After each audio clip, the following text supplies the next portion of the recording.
So Amy Mitchell is the Director of Journalism Research at Pew, and she joins us now from Washington, D.C. So first of all, I get overnight numbers every day on the cable news spectrum. I see it. Demographically, 25 to 54, the bottom has fallen out of all of them. And I wanted to know if you're seeing the same thing at Pew. Sure. So we look more at sort of the longer term trends over time, and we have certainly seen, especially in the last 2 years, a precipitous decline in television viewing as sort of the platform that people are turning to, and a comparative increase in the digital platform. We're now at a point where there's only about a 6-point gap between the portion of Americans that say they often get news from television and say they often get news from TV.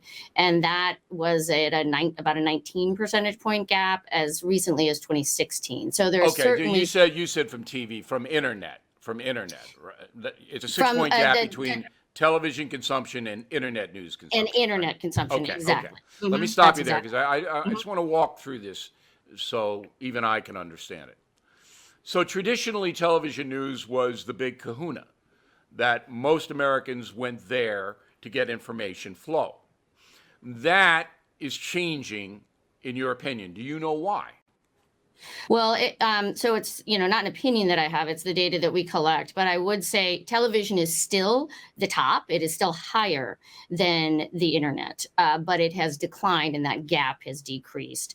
Do you know why? Certainly there are a number of contributing factors. One is digital has emerged and it's proliferated and it's grown in the ways that people can get news that way, whether it's through social media or through websites or through apps. And as use of mobile devices grew in our country, the use of digital grew with that when it came for news, and more people are now preferring to get news on their mobile device than on their laptop, and it's with them all the time. They're staring at it all the time. So the news ends up coming at you in many ways, whether you're sort of have chosen to tune in at a certain point or not.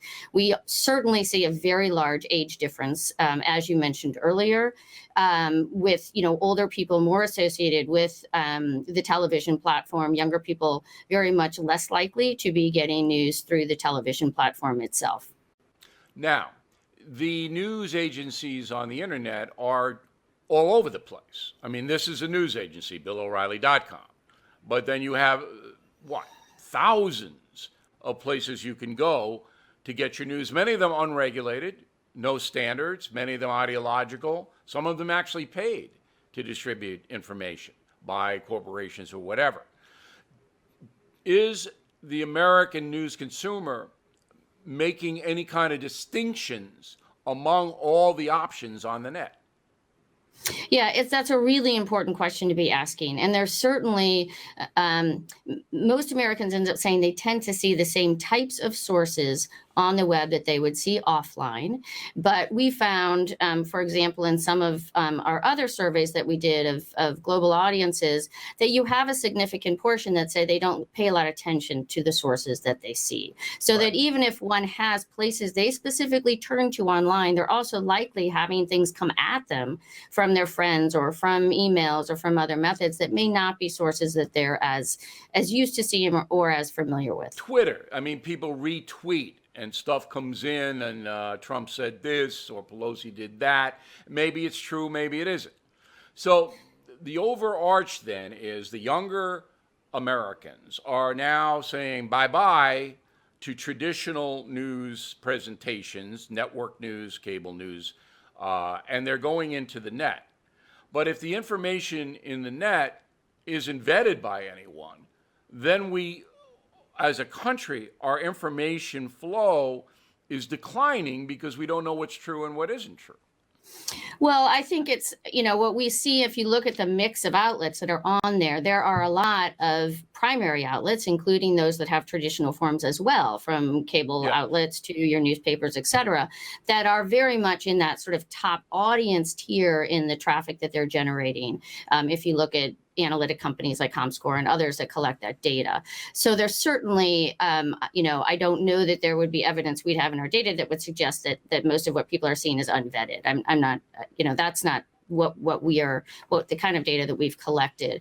There are certainly other digital native sites, whether it's places like the Huffington Post that originated online and have content there, and do have a news or editorial ideological staff. bent. Okay. Well, But I wrote whether a column. I wrote a column today, Ms. Barrett, and I'd love for you guys to study this. That says, for the first time in American history, major corporations have merged with a political party, the Democrats. It's a very important column, and I want all my viewers to read it if possible. That when you look at the analytics of the coverage of President Trump and his administration, in 2018, 90% of it was negative, according to the Pew Research Center, which is a conservative group. But it's that study has not been challenged. So 90% is negative of network news broadcasts toward the Trump administration. So who's in charge of that? Well, Disney, Comcast, CBS, Time Warner, CNN, and Comcast has got MSNBC, CNBC. So they have merged basically with the Democratic Party. If you're a Democrat, you get good news coverage. If you're a Republican or Trump supporter, you get bad news coverage. Never happened before. And I think that even though most Americans, I believe, are fair-minded, they're being overwhelmed now by this merge between a political party, the Democrats, and the corporate masters that run the media outlets. Jeff Bezos runs the Washington Post, okay? An avowed liberal man. The Sulzberger family owns the New York Times, an avowed liberal family. And so that it seems that one party is heavily outnumbered in the media, and I'm wondering what toll that takes. I can't speak to that particular question, but what I can say is we have seen there's certainly a difference in the coverage based on the audience makeup. So we don't wouldn't attempt to speak to what's the ideological composition of the management, but we do look at the audience makeup in terms of how they describe themselves politically. And there's certainly, and there have been for some years, real strong divides in where Democrats and Republicans are turning for their news. And when we looked at coverage in the first month of the Trump administration, we found differences in the types of sources that are cited, the tone, the positive or negative assessments that are in those stories, depending on the type of audience that group of outlets had, a leaning more towards the Republican, more towards the Democratic side of the aisle, et cetera. And so there is a difference in the content according to that study.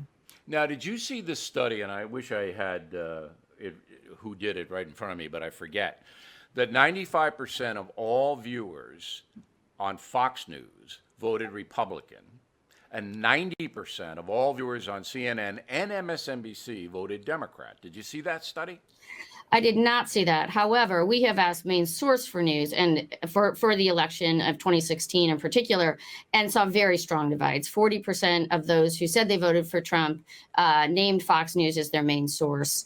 The highest named source among those that said they voted for Clinton was CNN, but it also included in that list other outlets like MSNBC that are not on the list of where Trump voters. So in that divide, just to be clear, also we saw as early as late as 2014, when we first were asking, sort of really trying to dig into this question of political polarization when it comes to news sources, very strong divides, even then, in where people were turning and the outlets that they trusted. All right, last question for you. Based upon your studies at Pew, can you predict the future of news consumption in America? We don't predict at Pew. So there's an easy answer to that, which is no. I can certainly speak to where the trend lines have going. And we are seeing a rise in the use of digital, although that actual penetration number has capped off a bit in the last couple of years. So it'll be interesting to watch. We've also seen a rise in podcasting in general. It's not necessarily news, but we're now at a point where about a quarter of U.S. adults say that they've listened to a podcast in the last month. So those types of other forms continue to rise as well. Okay. Thanks, Ms. Barrett. Ms. Mitchell, thank you very much. We appreciate your time. It's very kind of you to help us out. Thank you so much. Okay. Amy Mitchell.